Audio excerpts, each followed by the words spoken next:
Welcome to Wizard.com. This is Ashwini, Maths Tutor. Our question is, if the cost of 10 kg of corn is 1260 Rm, what will be the cost of 64 kg of corn? Cost of 10 kg of corn is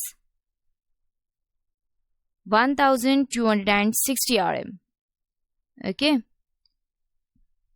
so cost of a kg of corn is given by 1260 divided by 10, that is 126 Rm.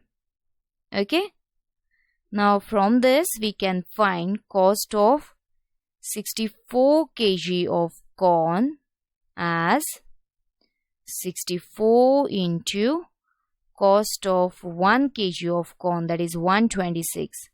So it is 8064 Rm.